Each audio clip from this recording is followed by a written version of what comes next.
She was fired for saving a U.S. Marine. 24 hours later, black SUVs rolled up outside her apartment, and the White House wanted her name. But the real question is not why they came for her. The real question is this: what does it cost to do the right thing when fear has already taken over the room? Picture Norfolk, Virginia, just after midnight. Rain hammering the ambulance bay doors. Fluorescent lights buzzing over a trauma bed. A young nurse with blood on her sleeves, a dying Marine with no ID, and an order from hospital leadership to stand down. One choice would protect her job. The other might save his life. Stay with this story until the end, because it is about courage, duty, sacrifice, and the moment one ordinary woman becomes impossible to ignore. Like this video and comment where you're watching from. 14 hours before the black SUVs found Emma Lawson, Norfolk, was drowning under a hard coastal rain. At 11:32 p.m., Seaboard Regional Trauma Center looked less like a hospital and more like a ship taking on water. Rain struck the ambulance bay doors in silver sheets. Wind drove mist through the narrow gaps where the seals had started to fail. Every time the doors opened, cold air rolled into the emergency department carrying the smell of wet asphalt diesel, salt water, and the harbor.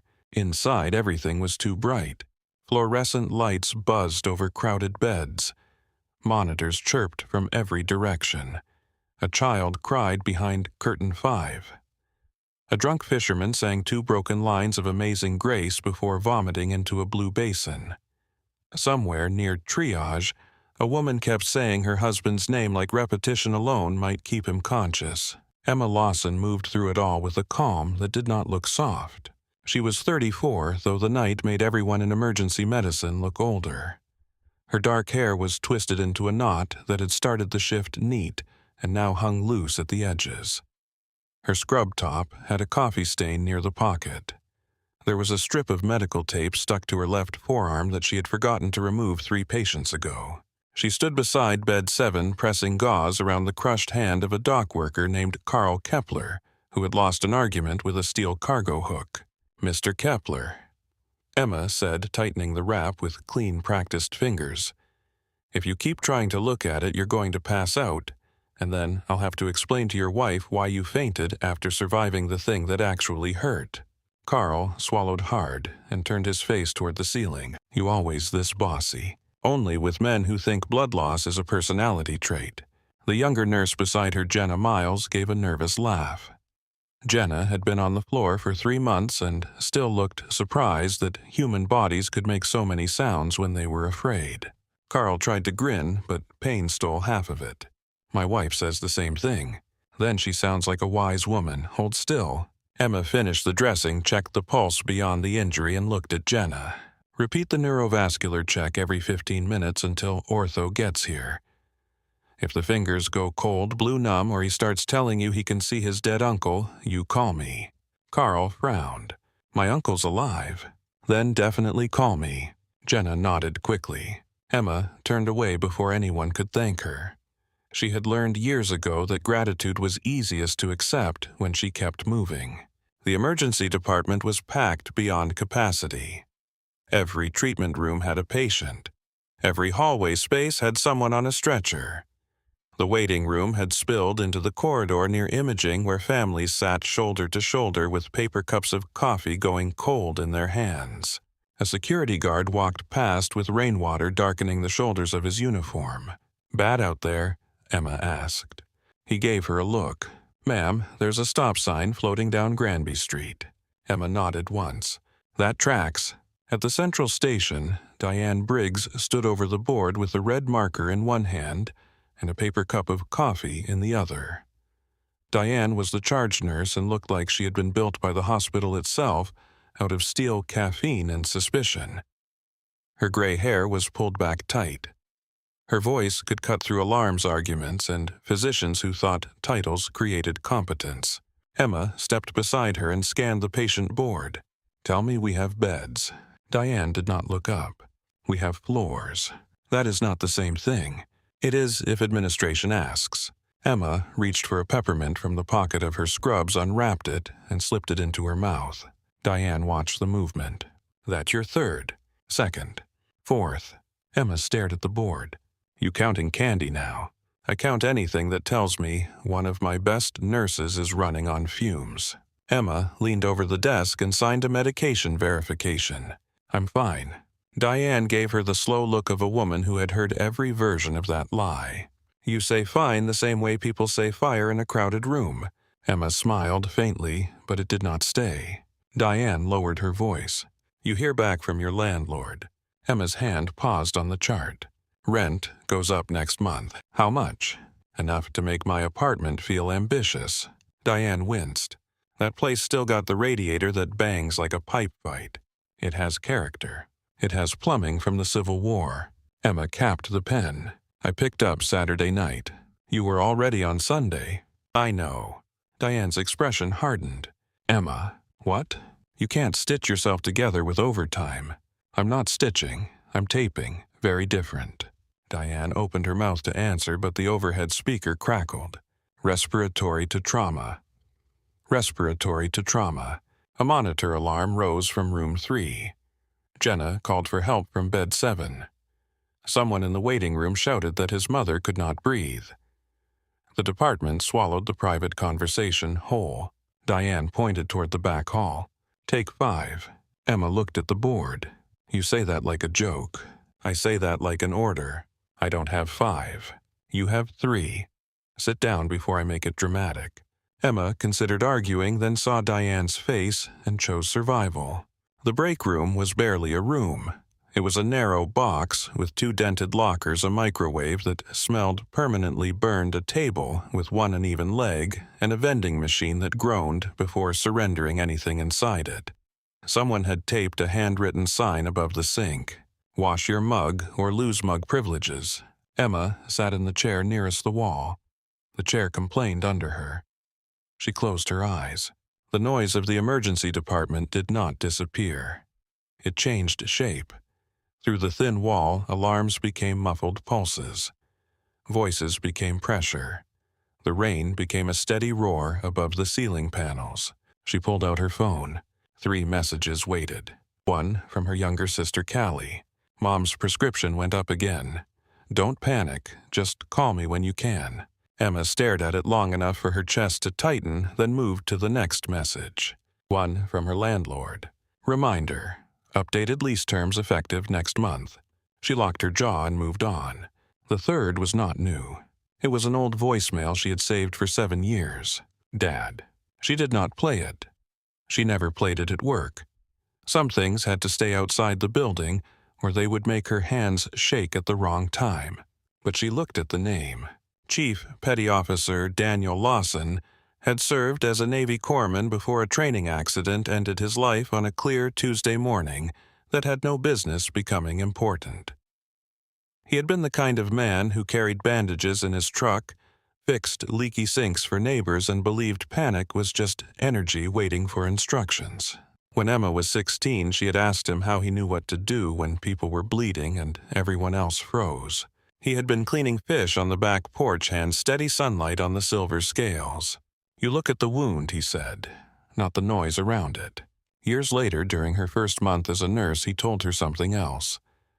Something that had settled deep enough in her bones to become part of her hands. When the wounded are in front of you, permission becomes a luxury. Emma shut off the phone. The break room door opened before she could stand. Jenna leaned in pale. Emma, sorry, but Mrs. Alvarez in 12 is trying to leave with chest pain because her dog is alone at home. Emma rose. Of course she is. She says the dog has anxiety. So does her myocardium. Moo. Back on the floor, the storm pressed harder against the building. Lightning flashed beyond the windows and turned the hallway white for half a second. The lights flickered once. Every nurse on the unit looked up. Every monitor kept running. Diane lifted her chin toward the ceiling. Don't you start, she muttered. Emma reached room 12 and found Mrs. Alvarez sitting fully dressed on the edge of the bed, one hand pressed to her chest, the other clutching her purse. My dog has not eaten, the woman said. Emma pulled a stool close and sat in front of her, lowering herself to the patient's eye level. "What's your dog's name?" "Benny." "What kind of dog is Benny?" "A very nervous terrier." Emma nodded. "Benny sounds like a man who respects medical advice. So here's what we're going to do. You're going to stay long enough for us to make sure your heart is not throwing a tantrum. I'm going to ask security to call your neighbor and have them check on Benny. If Benny complains, I'll take full responsibility." Mrs. Alvarez searched her face. "You promise?" "I promise. People always say that. I don't always say it." The older woman held her gaze for a moment, then slowly set her purse down.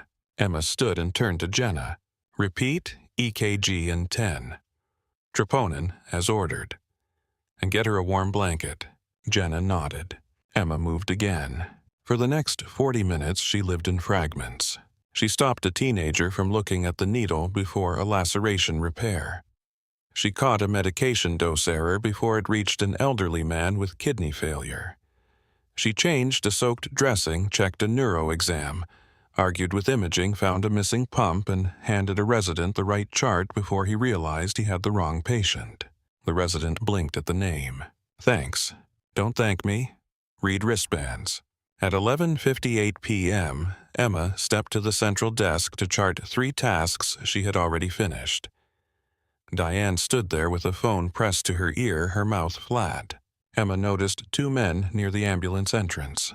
They wore dark jackets, not uniforms. Their hair was too neat for the weather.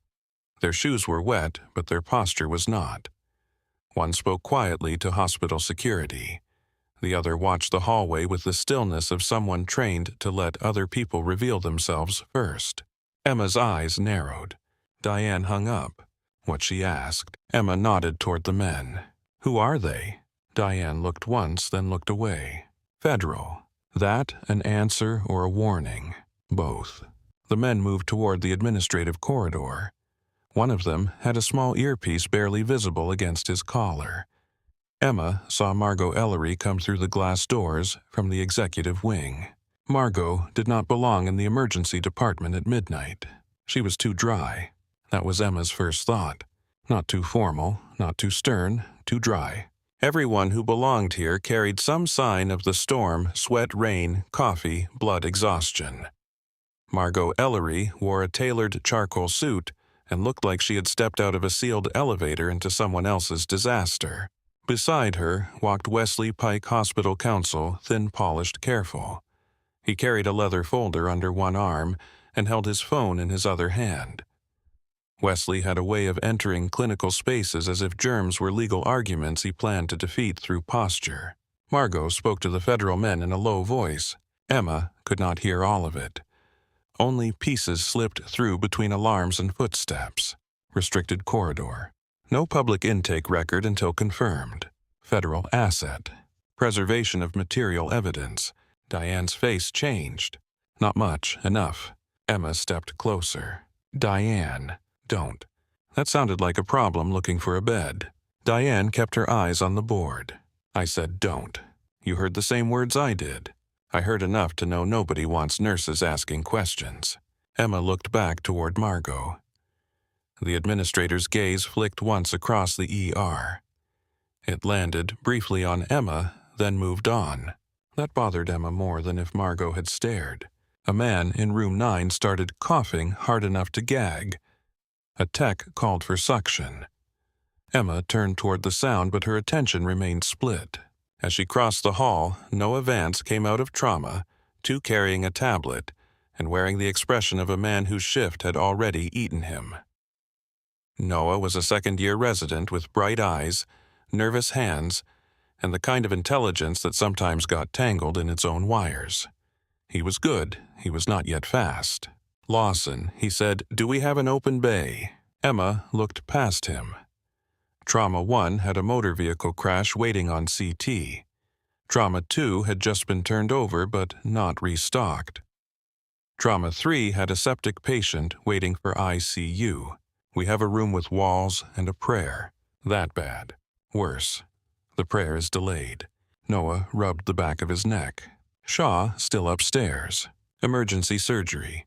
Of course he is. Emma stopped beside him. "You okay?" He gave the automatic answer first. "Fine." Emma raised an eyebrow. He exhaled. "No, but functional. That one I believe." Another burst of thunder rolled across the building. The ambulance bay doors rattled. Noah looked toward them. "Feels like something's coming." Emma followed his gaze. In emergency medicine, superstition did not survive long in public. People made jokes about full moons, storms, holidays, and quiet nights, but nobody admitted how often the air changed before a bad case arrived. It was not magic, it was pressure. Dispatch calls stacking up. Roads flooding. Crews stretched thin. Delayed transports arriving all at once. A city holding its breath until it could not. Emma felt it now. The department had gone tight around the edges. Diane felt it too. She stood straighter at the board marker still in hand. At 12:07 a.m., the first radio call came through from EMS. The unit clerk turned up the volume. Seaboard Medic 4 inbound. 5 minutes out. Male patient, approximate age 25 to 30. Unresponsive. Severe chest trauma. Hypotensive.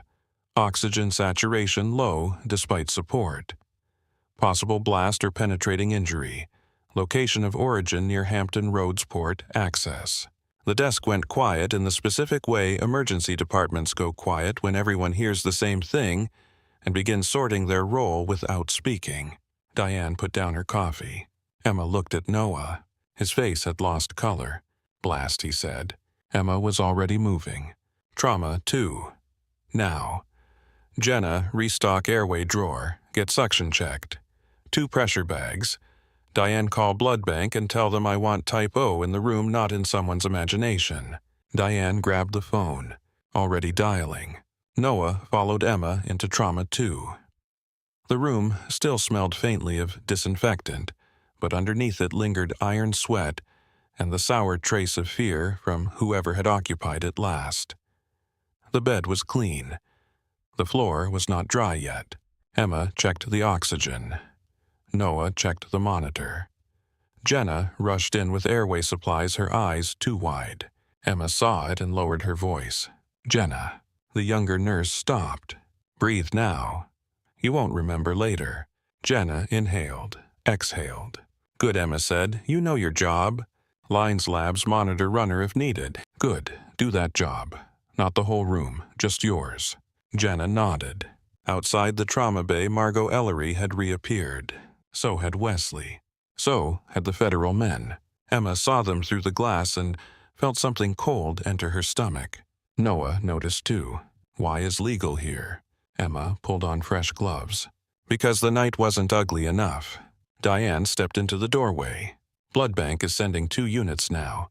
Shaw is still upstairs. They said 15. Emma gave her a look.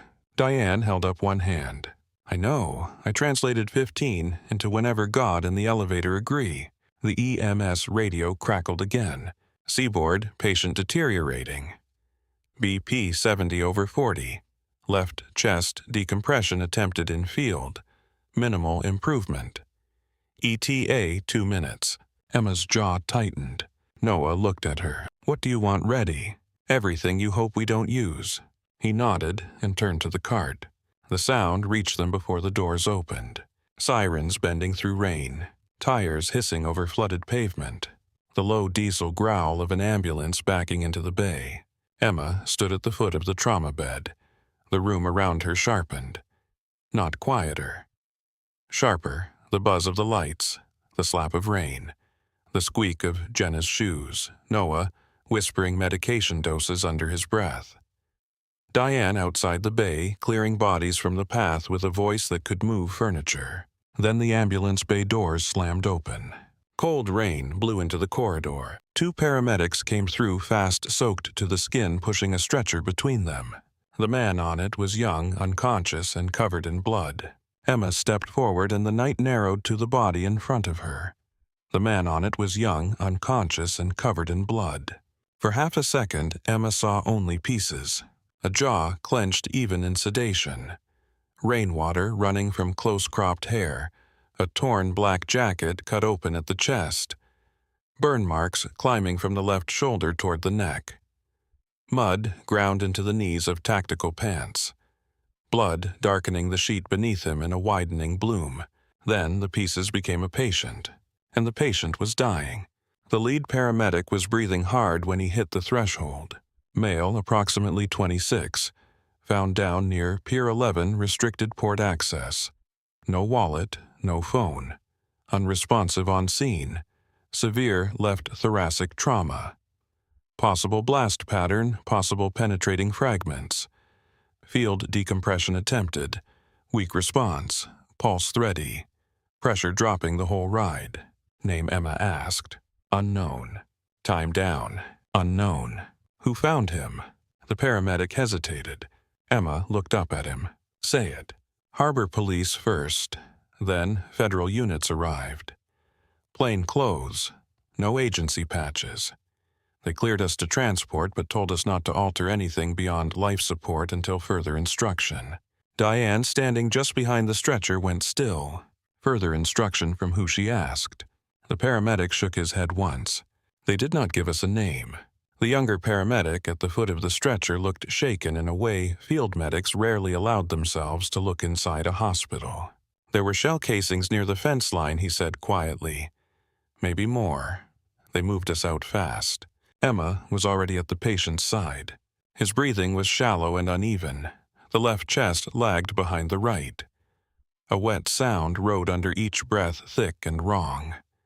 His skin was cold under her gloved fingers, not just from rain, from shock. She pressed 2 fingers to his neck. Weak pulse. Fast. Too fast. Move him to trauma 2, she said. The paramedics pushed forward. Then Margot Ellery's voice cut through the corridor. Stop. The stretcher wheels squealed as the lead paramedic braked. The sound was small, but in that hallway it felt violent. Emma did not turn at first. She kept one hand on the patient's sternum, watching the rise and fall that was not enough to count as breathing properly. Blood pulsed beneath the dressing near his ribs, soaking through gauze that had already given up. Move, Emma said again. Margot stepped into the path. Her face was composed. Her suit was still dry. Behind her, Wesley Pike held his leather folder against his chest like a shield. The 2 plainclothes federal men stood several feet back, close enough to hear far enough to avoid owning the words. Nurse Lawson Margot said this patient may be involved in an active federal security matter. No invasive intervention until clearance is confirmed. The patient's monitor, still connected to the portable EMS unit, let out a thin alarm. Oxygen saturation had dropped to 79. Emma looked at the number, then at Margot. He does not have clearance from his left lung either. Wesley Pike stepped forward. His voice was smooth, careful, and built to avoid blame. Until jurisdiction is clarified, we are to preserve all foreign material, clothing, embedded fragments, and forensic evidence. Maintain oxygen monitor vitals, avoid removal of material unless expressly authorized. Emma stared at him. Maintain oxygen. Yes, he is bleeding into his chest. That has not been confirmed. Emma pressed one hand against the saturated dressing. Blood welled up around her fingers almost immediately. It just confirmed itself. Diane moved closer to Emma's shoulder. Her face had gone hard. Margot, he needs a bay. Margot did not look at Diane. She looked only at Emma, as if Diane's authority belonged to the floor, but not to the building. I understand the urgency. No, Emma said, and now she did turn fully. You understand exposure. You understand liability. You understand phone calls from people with titles. This is not urgency to you. The corridor changed temperature. People stopped moving. A tech froze with a stack of blankets in her arms. Jenna stood just inside Trauma 2, pale and gripping a roll of tape too tightly. Noah Vance lingered near the open doors, one hand on the trauma cart, his eyes shifting between Emma Margot and the man on the stretcher. The patient's body shuddered. A wet cough pushed blood up into his mouth. Emma leaned over him and turned his head enough to clear it. Suction, she snapped. Jenna moved before anyone else did. She grabbed the suction tubing and handed it over. Emma cleared the blood from the airway while the paramedic maintained oxygen. The patient's chest hitched. Then Emma saw the chain. It was caught beneath the torn collar of his shirt, half hidden under blood and rainwater. She hooked one gloved finger under it and pulled it free. The metal tag swung under the fluorescent light. R. Hale, USMC. No one spoke. The letters did not save him. They did not make his blood more urgent or his pain more sacred. But they changed the hallway. Everyone felt it. The federal men straightened. Wesley's eyes sharpened. Margot's mouth tightened by a fraction. Diane saw Emma's face. Marine Diane said softly. Emma lowered the tag against the patient's chest and placed her palm over it for 1 second, as if keeping it from being swallowed by the blood again. Then she looked at Noah. "Dr. Vance, I need orders." Noah blinked. His face had gone still in that dangerous way that came before a young physician either found his training or lost it completely. "Blood pressure," he asked. The paramedic answered. 68/42. Noah swallowed. "Start massive transfusion protocol." Wesley's voice cut in. "Doctor, I would strongly advise against taking independent action before clearance." Noah's eyes moved to Wesley. That was the opening fear needed. Emma saw it. She stepped between them. "Noah." He looked at her. "Not Dr. Vance now, Noah. Look at the patient." His eyes dropped. The Marine's lips had a blue edge. His chest rose unevenly. Blood soaked the stretcher beneath his left side. His right hand twitched once, not purposeful, just a body misfiring under stress. Emma's voice lowered. "You know what this is." Noah breathed in. "Tension physiology, ongoing hemorrhage, possible hemothorax. And if we stand here..." His jaw worked once. "He codes." Margot stepped closer. "This is precisely why we need a senior attending present." Diane snapped senior attending is upstairs with another open abdomen. Margot's eyes cooled. "Then we stabilize until he arrives." Emma laughed once, not with humor. "This is not stabilization. This is a countdown with witnesses." Wesley opened his folder. Nurse Lawson. "The issue is not whether care will be given. The issue is sequence authority and federal restriction." Emma's head turned slowly. "Sequence." "Yes." She pointed at the patient. "His body has a sequence too. Airway, breathing, circulation. Right now, breathing and circulation are leaving together, and they are not waiting for your paragraph." The lead paramedic glanced toward Diane, then Emma.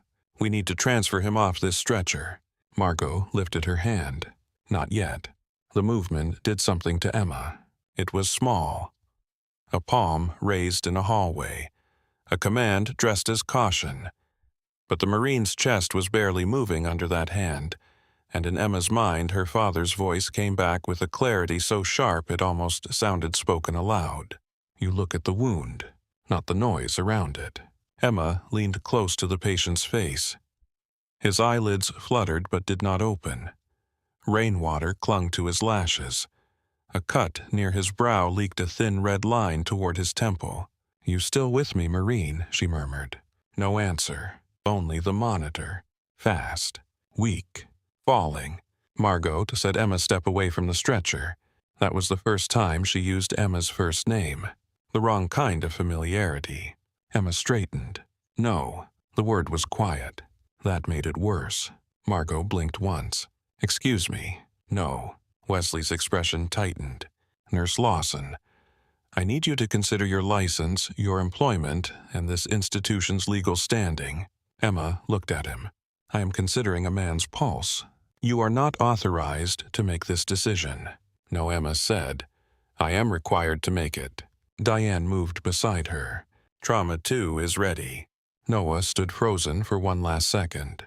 Emma looked at him again. "Doctor." He stared at the patient, then at Margot, then at his own hands. Something changed in his face. It was not bravery yet.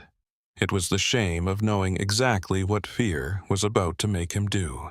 He stepped to the head of the stretcher. "Transfer to Trauma 2.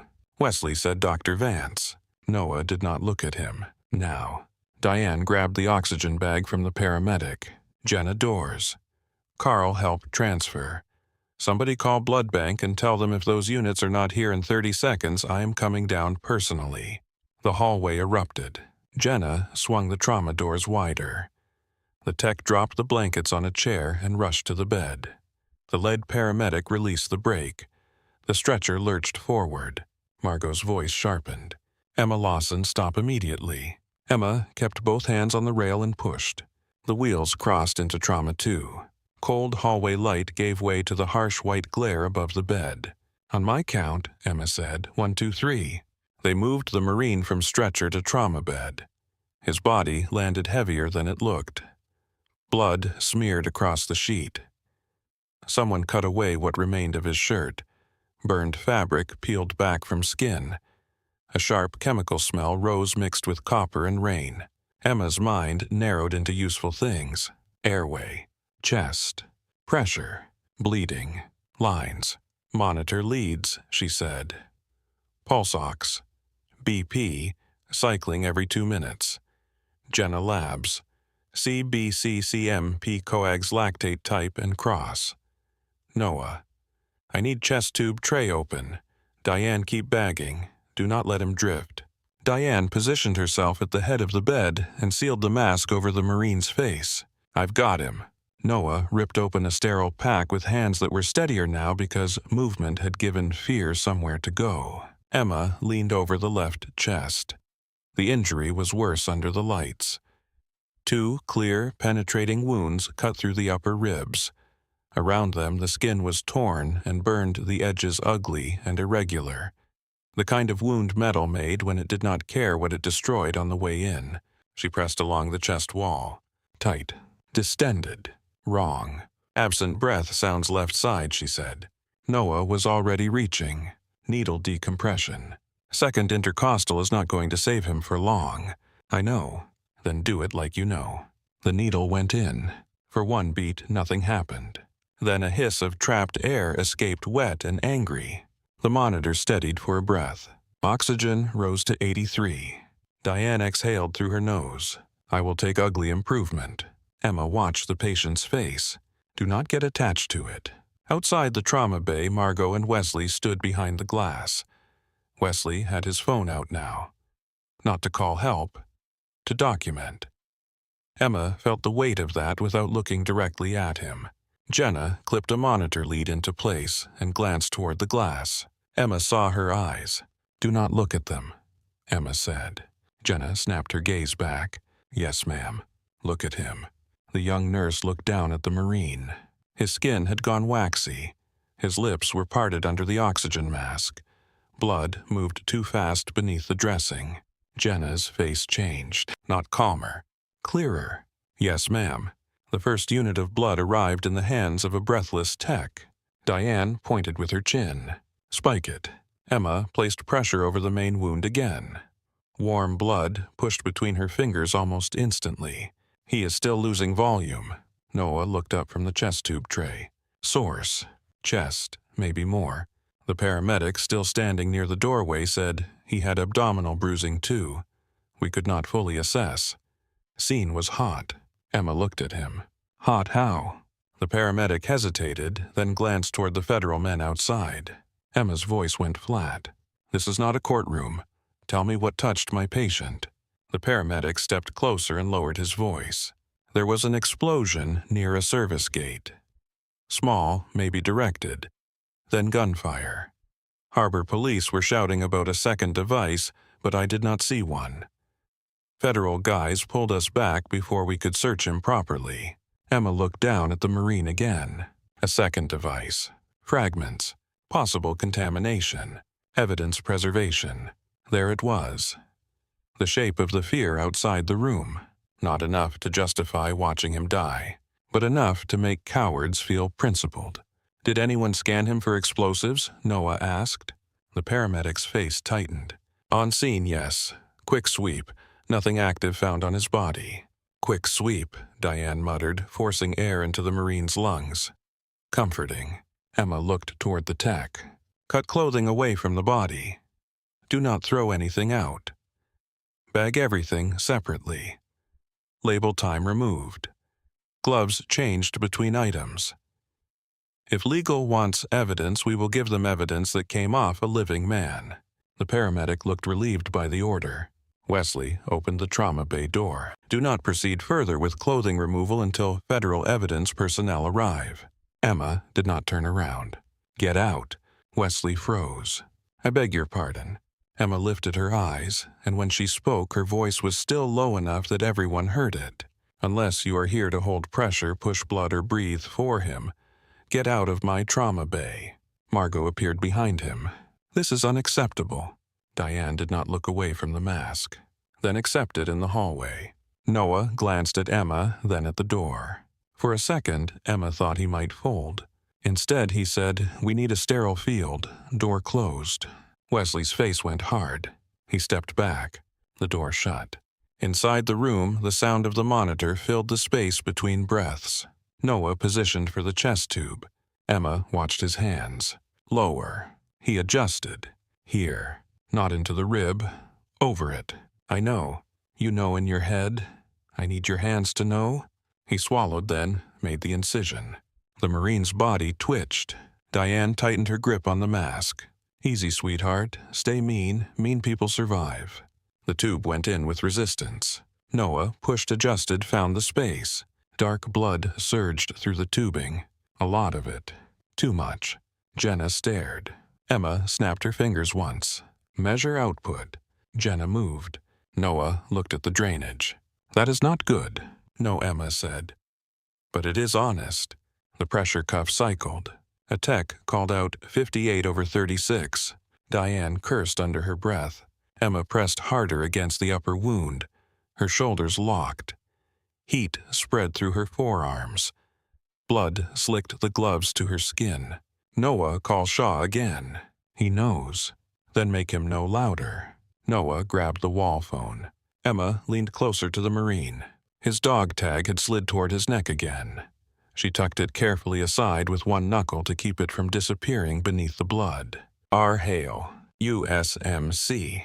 No first name. No story. Only a letter, a body, and a clock running out. Jenna returned with labs drawn and labeled, her hands shaking now. Emma looked at her. What is his oxygen? 81. What is Diane doing? Bagging. What are you doing? Labs drawn, blood running, second line ready. What is the next thing? Jenna blinked. Second unit. Warm fluids. Foley if ordered. Prepare for intubation. Good. You are not shaking. Your hands are moving. Jenna looked down as if surprised to find that true. Noah slammed the phone back into place. Shaw is leaving OR 5 minutes. Diane barked a laugh. 5 minutes is what surgeons say when they are still wearing somebody else's blood. Emma's eyes stayed on the patient. Then we keep him 5 minutes worth of alive. The Marine's heart rate spiked. 142, 150. The rhythm looked narrow, frantic, starving.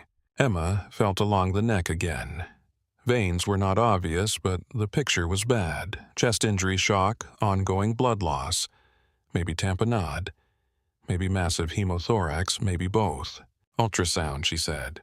Jenna moved toward the corner, then stopped. It is not here. It was in room 9. Then get it. Room 9 sent it upstairs. Diane's eyes closed for half a second. Of course they did. Emma adjusted her pressure and looked at Noah. You are going to use your hands and your brain. He is not holding pressure because something is still stealing it. Think. Noah stared at the chest, the tube, the wounds, the drainage, internal bleed, vascular injury, pericardial involvement. Good, good, good that you are scared of the right things. The patient's right hand moved suddenly. Not a twitch this time.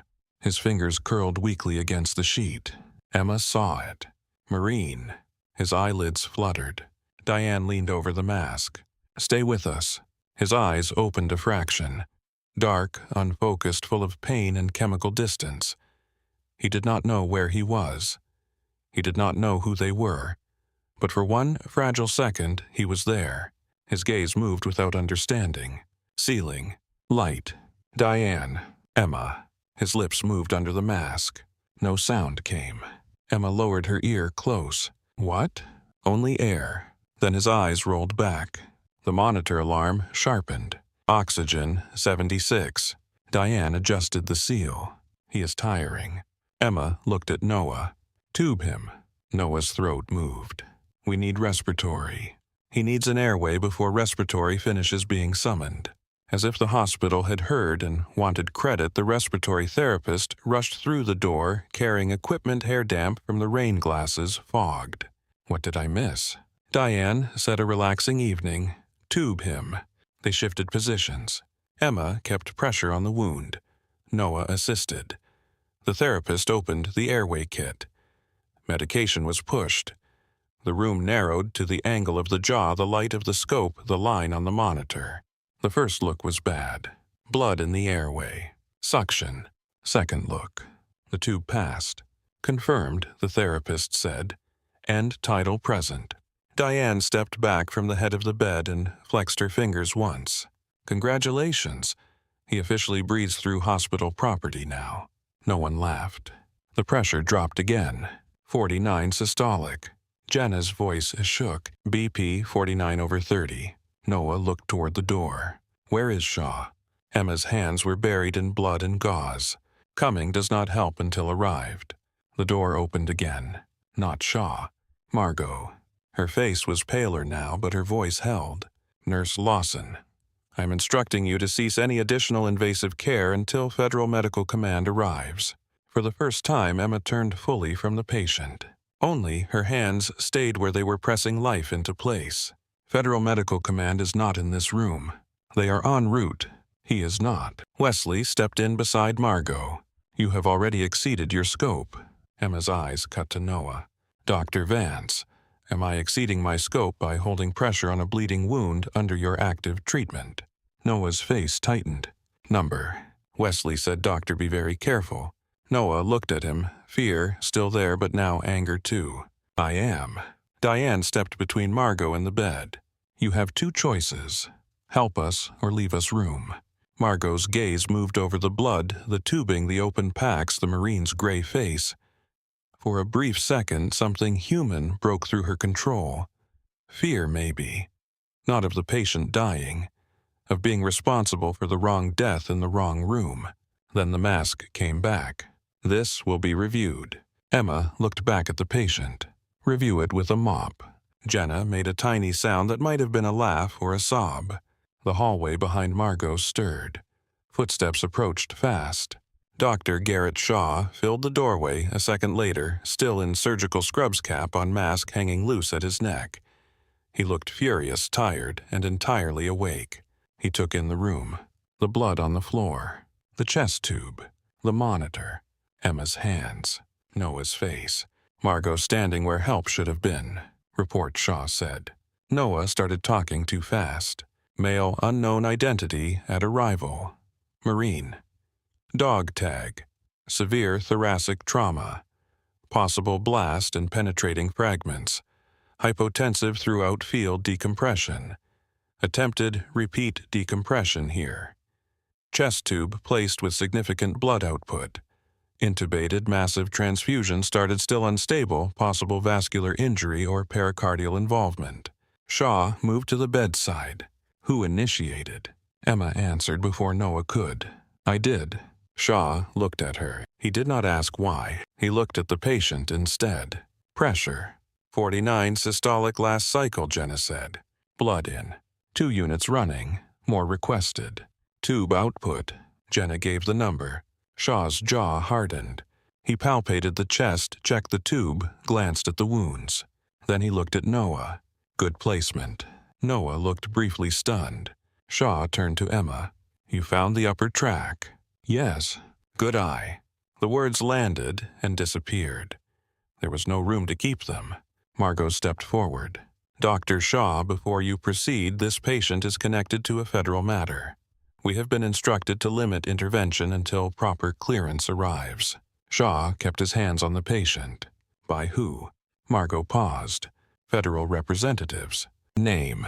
Wesley answered. That information is being coordinated. Shaw looked up at him. Then coordinate from the hall. Margot's voice sharpened. Doctor, this hospital may face serious consequences if evidence is compromised. Shaw leaned closer to the Marine's chest, listening. watching the monitor reading the body with the cold intimacy of long practice. "This man is not evidence." Wesley said, "That is not the legal issue." Shaw looked at him then. His voice was quiet enough to make the room still. "It is the only issue I am treating." No one moved. Then Shaw turned to the team. "Prepare for rapid transfer if OR becomes available. Until then, we control what we can. More blood. Keep pressure. I want ultrasound in this room now, even if someone has to steal it. Noah, stay with the tube. Diane, respiratory status every minute. Emma, do not move your hands unless someone stronger replaces them." Emma nodded once. Margot stood in the doorway another second. Diane reached past her and pulled the trauma doors. "Excuse us." The doors swung shut in Margot's face. Inside the room, sealed around the Marine. The hallway vanished behind glass and glare. There was only the bed, the blood, the breathing tube, the weak green rhythm on the monitor, and Emma Lawson's hands holding the line. The hallway vanished behind glass and glare. There was only the bed, the blood, the breathing tube, the weak green rhythm on the monitor, and Emma Lawson's hands holding the line. For the next 20 minutes, Trauma 2 stopped being a room. It became a narrow strip of ground no one could afford to lose. Dr. Garrett Shaw worked at the patient's side with the controlled fury of a man who had seen too many bodies surrender because someone hesitated too long. His gloves were red before he finished his first full assessment. Noah Vance stood across from him, one hand braced near the chest tube, eyes locked on the drainage chamber as dark blood continued to collect. Diane remained near the head of the bed beside respiratory, watching the ventilator readings and the Marine's color with the kind of attention that looked almost angry. Emma did not move her hands. Pressure on the wound. Shift the gauze. Press again. Do not let the bleeding gain space. Do not look at the people beyond the glass. Do not think about Margot. Do not think about Wesley. Do not think about the badge on her chest or the license in her name or the rent due next month. Look at the wound, not the noise. Pressure, Shaw asked. Jenna looked at the monitor. 62/38. Better, Noah said. Emma shook her head once. Less terrible is not better. Shaw gave the smallest nod, eyes still on the patient. She's right, more blood. Jenna moved to spike another unit. Her hands were steadier now. Fear had not left her, but it had found rails. The Marine's body lay still under the lights, held in place by tubes, tape hands, and the stubborn violence of clinical effort. His face had been cleaned enough to reveal youth under the blood. Not boyish exactly. He had the jaw and shoulders of someone trained to carry weight without complaint. But unconscious men always looked younger. Injury stripped rank, posture, pride, and history until only the body remained. Emma saw the dog tag near his collarbone again. Bar Hale. The metal caught a thin line of light. "Do we have a first name?" Shaw asked. "No," Emma said. "Then he's Marine until he tells us otherwise." Diane muttered. "He can tell us over breakfast if he behaves." The ventilator alarm chirped. Respiratory adjusted settings. "Compliance is ugly," he said. "Everything about this is ugly," Shaw answered. Noah looked toward the door. Ultrasound. A tech burst in, carrying the machine, breathing like he had run from another building. Founded in radiology. Diane looked at him. Found. Borrowed.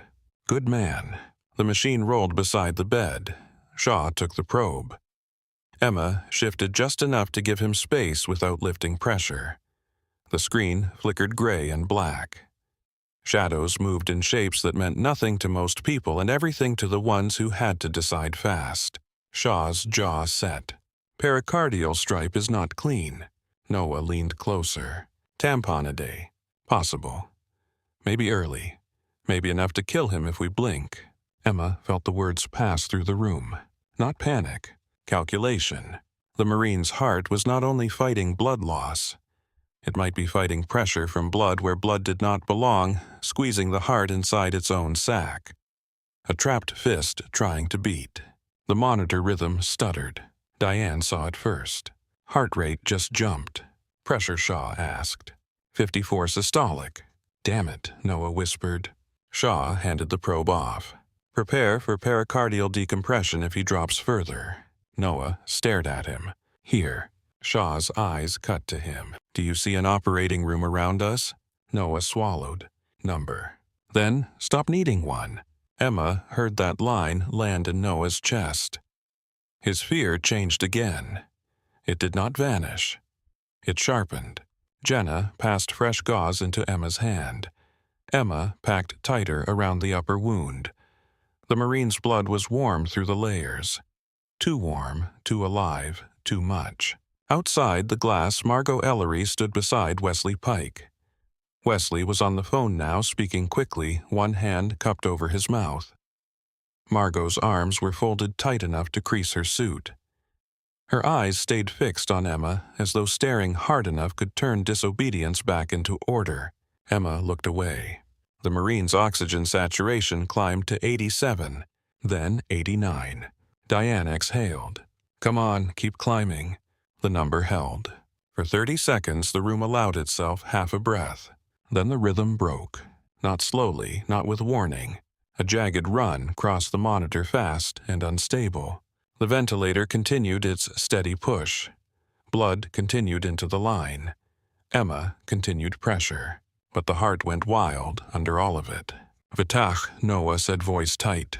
Pulse, Shaw asked. Emma moved one hand from the wound just long enough to feel the neck. There was something there. Weak. Too fast. Pulse present. Medication, Shaw ordered. Jenna had it before he finished the sentence. Diane repeated the order aloud, clear and sharp, forcing the room to stay honest. The medication went in. The rhythm shuddered. For 1 second it looked like it might settle. Then it collapsed into chaos. The monitor screamed. Emma's fingers went back to the neck. Nothing. No pulse, she said. The words cut the room clean open. Shaw moved first. Compressions. Noah climbed onto the stool and locked his arms over the Marine's sternum. His first compression was too careful. Harder, Emma said.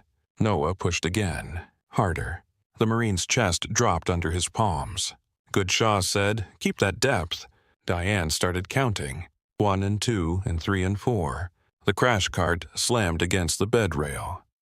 Jenna pulled pads free with hands that did not shake now because there was no room left for shaking. Respiratory stood at the head eyes on the tube delivering oxygen into a body that had stopped answering. Emma stepped back half a pace, not because she wanted to, because compressions needed space. Her gloves dripped onto the floor. Her arms felt suddenly empty. That was worse. Holding pressure had given her something to fight. Standing, with bloody hands while the monitor screamed, made the fear louder. Charge, Shaw said. Charging. The tone rose. Clear. Everyone lifted hands. The shock hit. The Marine's body arched once and dropped. The monitor stayed wrong. Resume, Shaw said. Noah went back down. Sweat ran along his temple and fell onto the sheet. Diane counted. Emma looked at the Marine's face. Under the tape and tube and swelling, he looked unbearably young. Somewhere there was a person who knew how his voice sounded when he laughed. Somewhere there was someone who would hear a phone ring tonight and feel the world tilt before a single word was spoken. No name. No history. Still enough. Epi and Jenna said. Goodshaw answered. Keep compressions. Outside the glass, Margot had gone pale. Wesley's phone was lowered now. He was watching with his mouth slightly open. Emma stepped closer to the Marine's ear. She knew he could not hear her. She also knew medicine had never been only what could be proven under light. Listen to me, she said low enough that only Diane heard. I don't know who you are. I don't know what happened at that pier. I don't know who is waiting for you. Diane's count continued. Emma leaned closer. But I know you made it here. So you do not get to leave now. Shaw said rhythm check. Noah lifted his hands. The room froze. The monitor showed nothing useful. Still pulseless, Emma said. Charge again. The second shock hit. No rhythm. Resume. Noah pressed down again, but fatigue entered his shoulders. Emma saw it at once. Switch, she said. I've got it, Noah said. You had it. Switch. Shaw moved in before Noah could argue. He took over compressions with brutal precision, every push deep and exact. Noah stepped back, chest-heaving eyes bright with horror and effort. Emma looked at him. "Breathe." He shook his head. "Breathe," she repeated. He obeyed. The third shock was prepared. Jenna's voice cracked on the charge number, then steadied. Clear. The shock struck. The body lifted. Dropped. For one long second the monitor gave them nothing. Then a single blip appeared. Small. Thin. Stubborn. Another followed. Then another. The room did not celebrate. No one trusted it yet. Emma reached for the neck. A pulse tapped weakly beneath her fingers. "I have a pulse." Diane stopped counting and closed her eyes for the length of one breath. Shaw stayed ready, hands hovering. "Do not relax," he said. "He is back. He is not safe." No one relaxed. Blood continued. Medications continued. Pressure continued. The trauma bay moved again, but something inside it had changed. They had crossed through the flat line and returned with the patient still attached to them. Noah looked at Emma. His face was gray. "I thought we lost him." Emma picked up fresh gauze and returned to the wound. "We did." She pressed down. Then he changed his mind. At 3:06 a.m., the rain softened against the windows, but inside, Trauma 2, the storm stayed. The Marine's pressure climbed by miserable degrees. 58, 64, 69. Each number felt like a rung on a ladder slick with blood. Shaw used ultrasound again. Watched the pericardial space, adjusted his plan, ordered more blood, more monitoring, more preparation. They were balancing on a blade, too unstable to move too soon, too injured to stay forever. A portable X-ray arrived with a tech who looked like he regretted entering medicine as a species. "Plate behind him," Shaw said. Emma and Diane helped lift the Marine just enough. The motion sent a fresh surge of blood into the chest tube. Noah cursed. Emma felt the patient's pulse flutter under her wrist. "Easy," she said, "easy."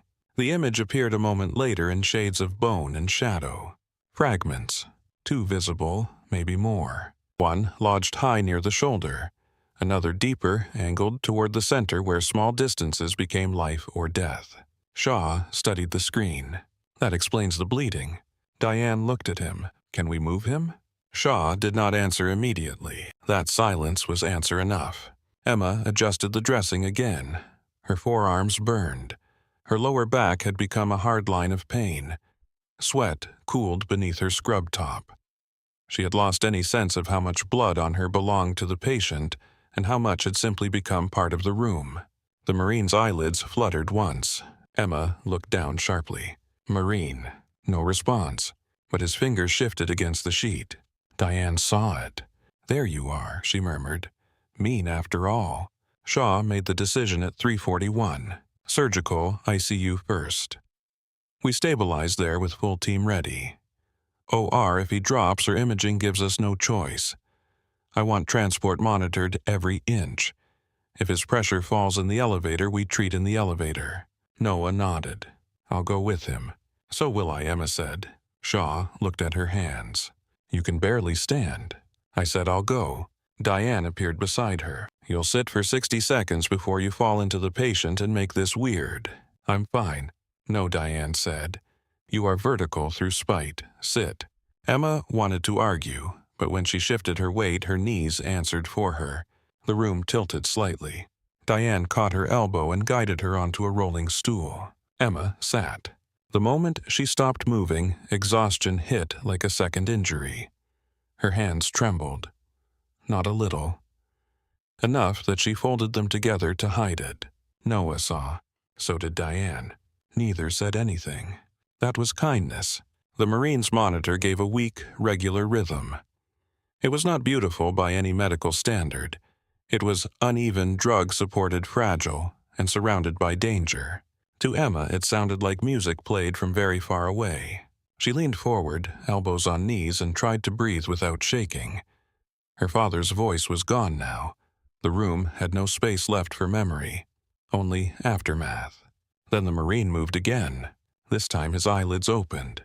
Not fully, not clearly, just enough for dark eyes to find light, then movement, then Emma. Everyone in the room seemed to notice at once and fall silent by instinct. Emma stood despite Diane's warning. She leaned close. "Hey, you're at Seaboard Regional. You're hurt, but you're here." His eyes shifted unfocused and heavy with medication. His mouth moved around the tube, unable to form sound. Panic flickered in his face. Emma placed a hand near his shoulder, careful not to touch an injury. "Don't fight the tube. It's breathing for you. You're not alone." His gaze stayed on her. For 1 second, something passed through the drugs and pain. Awareness. Not full understanding, but enough. His fingers moved weakly against the sheet. Emma looked down. He was trying to reach the dog tag. She found it near his collar and lifted it so he could see the metal.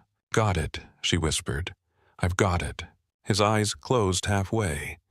His lips moved around the tube, no sound possible. Respiratory said he can't talk. Emma watched his mouth anyway. The shape was clear enough. "Thanks." Her throat tightened so fast it hurt. She nodded once. "You can thank me by staying alive." His eyes closed again and he sank back under. For several seconds no one spoke. Diane turned away first, busying herself with tubing that did not need her yet. Noah stared at the floor. Shaw's face shifted almost imperceptibly, then settled back into command. "Transport," he said. The room obeyed. At 4:18 a.m., the Marine left Trauma 2 surrounded by staff machines, blood oxygen, and the fierce attention of everyone who had refused to let him become paperwork. Emma walked beside the bed for 12 steps before Diane gave her a look sharp enough to cut steel. "I can walk," Emma said. "You can also lie. Stay here." Emma stopped at the trauma bay doors and watched them move down the hall. The wheels clicked over tile. The ventilator moved with them. The monitor traveled beside the bed, carrying that weak green rhythm away from the room where it had nearly vanished. When the elevator doors closed, Emma realized she was still holding the dog tag. The chain had looped around 2 fingers of her right hand, slick with drying blood. She looked down. "Bar Hale, USMC. Personal effects," Diane said softly from behind her. Emma blinked. "I know, but no one came to take it. No one had a bag ready. No one had a form." The trauma bay was wreckage, and the patient was gone, and the hallway outside still held people who cared more about procedure than pulse. Emma slipped the tag into the pocket of her scrub top without thinking. At 4:31 a.m., Margot Ellery summoned her. Not asked, summoned. The office was far from the emergency department, past the elevators, past the family consultation rooms, past the place where the sounds of suffering became easier to ignore. The carpet was clean. The air smelled faintly of lemon polish. The lights were warm instead of white. Emma stood in front of Margot's desk with blood dried along both forearms. Wesley Pike sat to the side with a legal pad open. Margot folded her hands. What occurred tonight was a serious breach of institutional protocol. Emma stared at her. For a moment, she could not connect the sentence to the last 4 hours. The words were too clean, too dry. They belonged to people who had not felt a pulse disappear. "He was dying," Emma said. Wesley's pen moved. "No one disputes the patient was critical." Emma looked at him. "Critical is what people say when dying makes them uncomfortable." Margot's face tightened. "You initiated and continued invasive intervention after receiving direct instruction to wait for federal clearance. I initiated care. You endangered the hospital. I saved a Marine. You compromised a federal matter." Emma felt something inside her go very still. "No, your hesitation nearly compromised a human being." Wesley leaned forward. "Miss Lawson, you need to understand the severity of your exposure here." "My exposure?" "Your license, your employment, possible civil liability." Emma looked down at her hands. Blood had dried in the creases of her knuckles despite 3 glove changes. Her skin looked like it belonged to someone who had dug through earth. Then she looked back up. "If I had stood there and watched him die while you waited for a phone call, would my employment be safe?" Neither of them answered. That was the answer. Margot opened a folder. "Emma Lawson, effective immediately, your employment with Seaboard Regional Trauma Center is terminated." The words landed without drama. That made them worse. Emma felt them enter her body slowly. Badge access gone. Shifts gone. Health insurance uncertain. Rent still due. Her mother's prescriptions. Callie's message. The apartment with the bad radiator. The life she had built one exhausted night at a time. For a second, the room blurred at the edges. Then Wesley slid another document across the desk. A confidentiality acknowledgement regarding the patient and tonight's events. Emma looked at the paper. Then at him. You want me to sign an agreement not to talk about the man you ordered me not to save. Wesley's mouth compressed. It is standard. For who? He did not answer. Emma nodded slowly. Right. She did not touch the pen. She did not touch the termination letter. She turned and walked out. No one stopped her. The emergency department was still alive when she returned to the locker room. Of course it was. Hospitals did not pause for personal ruin. A new ambulance backed into the bay. Someone laughed too loudly near the nurses' station because exhaustion had bent into hysteria. A patient asked for water. A phone rang and rang. Emma opened her locker. Inside were the small proofs of a life spent in service of fluorescent light. Spare socks, a bottle of ibuprofen, a half-empty roll of mints, a faded photo of her father in Navy uniform, one arm around a younger Emma who still believed adults knew what they were doing. She took the photo first, then the mints, then her old stethoscope. Her badge hung from her neck. She lifted it and looked at the name. Emma Lawson, R.N. The letters seemed both ordinary and impossible. Noah appeared in the doorway. His scrubs were marked with blood. His face looked hollow. I heard he said. Emma placed the stethoscope in her bag. You should be with the patient. Shaw is there. Diane, too. Then, sleep. I'm writing a statement. Emma looked at him. He stood straighter, though he looked like he might fall over. I am. I'll say what happened. I'll say they ordered us to wait. They know what happened. Then I'll make them read it. Emma's throat tightened. She nodded once. Good. He stepped closer. You saved him. Emma closed the locker. No, we did. You moved first. She held his gaze. Then remember how that felt. She left her badge on the bench. Outside, dawn had turned Norfolk gray. Rain had softened to mist. The hospital doors opened behind her and closed again, swallowing another life into the machine.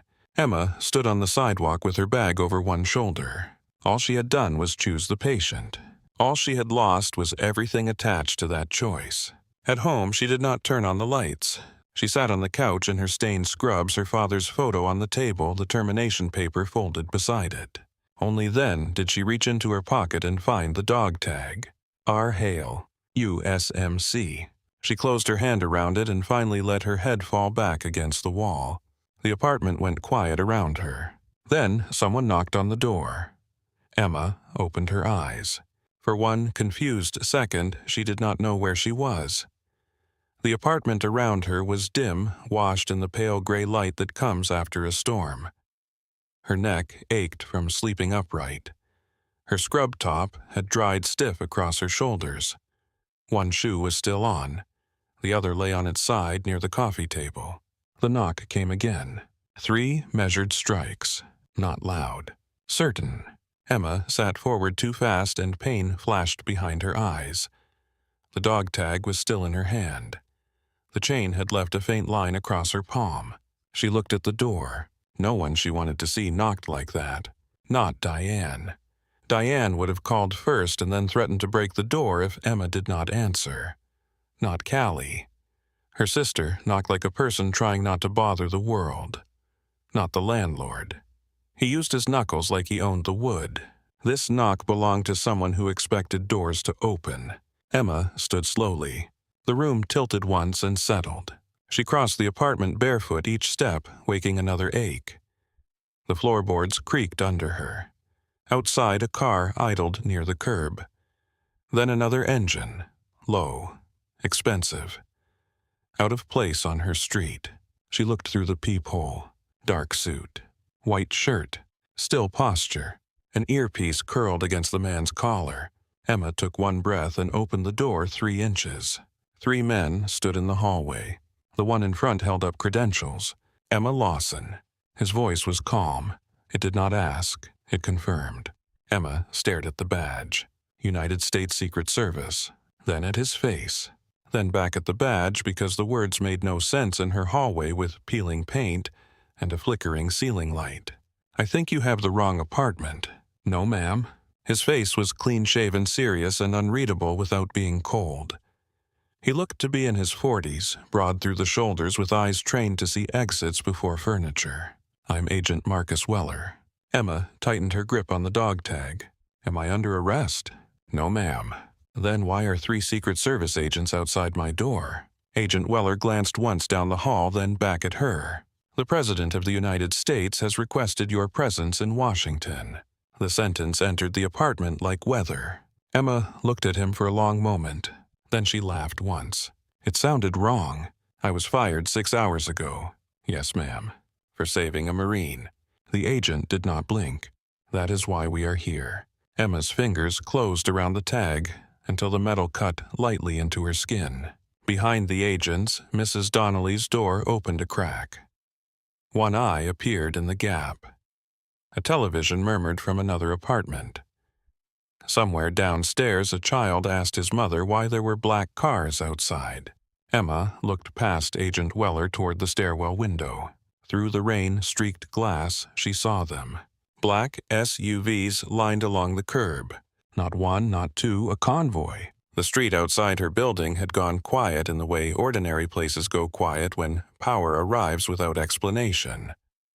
A man walking his dog had stopped under a dripping tree. A delivery driver stood beside his van package in hand, looking up at the building. Mrs. Donnelly had opened her door wider now. Emma lowered her voice. "What happened to him?" Agent Weller's expression shifted by the smallest degree. "He is alive." Her hand went to the doorframe. The words hit harder than she expected. Alive. Not safe, not healed, not named. Alive. She closed her eyes for half a second. Where is he? Receiving continued care under federal protection. Is he at Seaboard? I cannot discuss that in the hallway. That's convenient. Yes, ma'am. Emma opened her eyes. I need a reason to go with you. The agent's voice softened, but only slightly. The reason is the man you saved. She looked down at herself. Blood-stained scrubs. Bare feet. Hair loose from its knot. A bruise darkening along the inside of one wrist.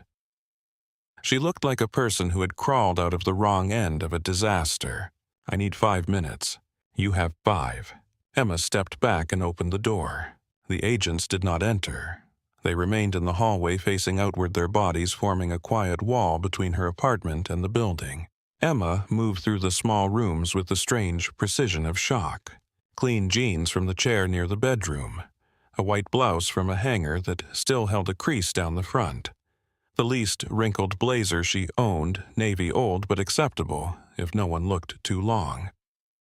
She washed her face in cold water and stared at herself in the bathroom mirror. Her eyes were red. Her skin looked gray. There was dried blood under one fingernail. She turned on the water again and scrubbed until the skin stung. In the living room, she picked up her father's photograph, then set it back down. Not today. Her hand moved to the dog tag. R. Hale, USMC. She should have placed it in an envelope. She should have handed it to Agent Weller at the door. Instead, she slipped it into the inside pocket of her blazer. It rested against her ribs like a second pulse. When she stepped back into the hallway, Agent Weller looked her over once, not with judgment, but with professional assessment. Ready? No. He gave a single nod. Understood. They moved down the stairs. Every landing had a face. A young man in a Ravens sweatshirt stood frozen with a trash bag in one hand. Mrs. Donnelly held her robe closed at the throat and whispered Emma's name as if saying it too loudly might trigger something official. At the front entrance, Emma paused. Outside, morning had broken clean and cold after the storm. The pavement shone. Water dripped from power lines. The row houses across the street looked dull and ordinary behind the black vehicles. One of the rear doors opened. Emma turned as Mrs. Donnelly called from the steps. Emma. "Honey, are you all right?" Emma opened her mouth. "Nothing honest fit." "I think so." She climbed into the SUV. The interior smelled like leather rain and controlled silence. Agent Weller took the seat across from her. Another agent sat up front and spoke quietly into a microphone near his sleeve. The door closed with a heavy sealed sound. The convoy pulled away from the curb. Norfolk slid past behind tinted glass. Corner stores opening late after the rain. A gas station sign flickering. Wet flags hanging outside a small veterans hall. A city waking up without knowing that part of Emma's life had already ended before sunrise. For several minutes no one spoke. Emma held her hands together in her lap to keep them from shaking. Finally she said, "Does he have a first name?" Agent Weller looked at her. "Yes, and you will be briefed upon arrival." She looked out the window. "You all practice saying that." "No, ma'am." Could have fooled me. The faintest crease appeared near the corner of his mouth. It vanished quickly. Emma pressed her fingers against the hidden dog tag. "I was told not to touch him." Agent Weller did not answer. Not just told. Ordered. Hospital admin, legal, people who looked at a dying man and saw a lawsuit before they saw his chest moving wrong. Still no answer. Emma turned back. "Did your people give that order?" His eyes met hers. "I was not present at the hospital." "That is not what I asked." "No, ma'am." A pause. Then he said a federal perimeter was established near the port following an attack on a secure transport route. There was confusion regarding evidence preservation chain of custody and medical authority. "Confusion," Emma repeated. The word tasted bitter. The patient was transported under incomplete information. He was transported without a name. Agent Weller's jaw tightened. "Yes." Emma looked back through the window. The highway opened before them, gray and wet beneath a low sky. The convoy moved smoothly into traffic. No sirens. No flashing lights. Cars still made way, somehow sensing the shape of authority, even when it arrived quietly. She had questions stacked behind her teeth. Who was he? What happened at Pier 11? Why was a Marine near a restricted port corridor at midnight? Why had federal agents hovered at the scene and vanished before the hospital had anything useful? Why had the president requested her? But exhaustion pressed against every thought. She leaned back and closed her eyes. The trauma bay returned at once, the left chest rising too slowly, the hiss of trapped air, Noah's hands on the sternum, Diane counting, the shock, the flatline. Emma opened her eyes again. Is he conscious? Agent Weller watched her carefully. He has surfaced briefly. Did he speak? I was told he asked whether the nurse was all right. Emma looked at him. For a moment, the highway noise disappeared. He asked that. Yes, ma'am. Something in her chest loosened so suddenly it almost hurt. She turned toward the window before the agent could see her face change. By the time the convoy reached the edge of Washington, the clouds had thinned. Light broke through in pale pieces over the Potomac. Buildings grew cleaner, larger, more deliberate. The city seemed less like a place people lived and more like a machine built out of stone glass cameras and locked doors. They passed barriers, then more barriers. Agents spoke into radios. Gates opened. Uniformed officers checked plates and faces. Emma watched the choreography with a nurse's eye. No wasted motion. No confusion visible from the outside. Everyone knew where to stand, when to move, when to look away. The White House appeared smaller than she expected and heavier than she was prepared for. It sat behind iron grass and history white under the washed morning sky. Emma had seen it all her life on screens. In classrooms, during elections, on hospital televisions mounted above waiting rooms where no one could hear the sound. In person, it did not look like a symbol. It looked like a place where decisions waited in the walls. The SUV stopped. Agent Weller stepped out first. Another opened Emma's door. Cold air reached in. Miss Lawson. She got out. The gravel sounded too loud beneath her shoes.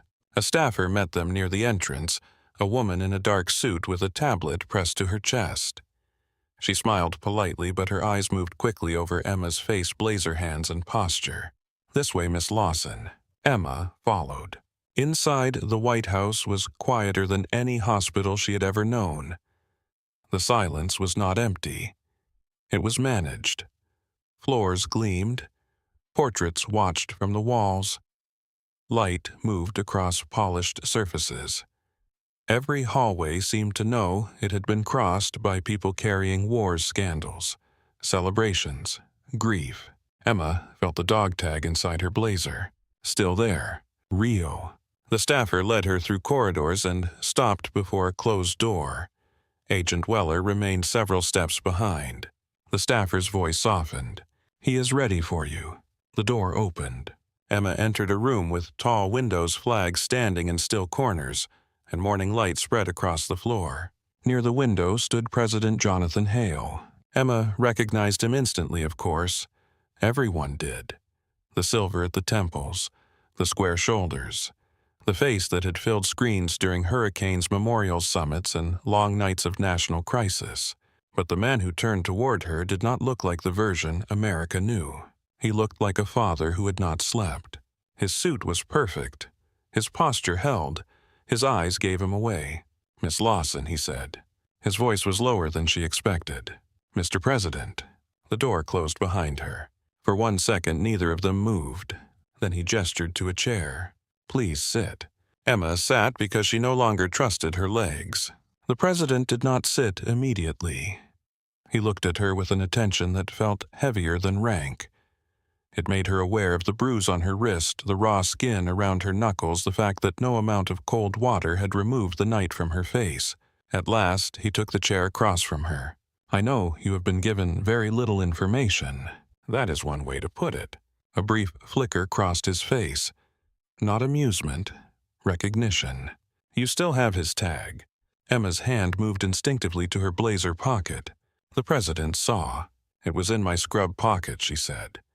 "I meant to turn it in. Everything happened fast. I know.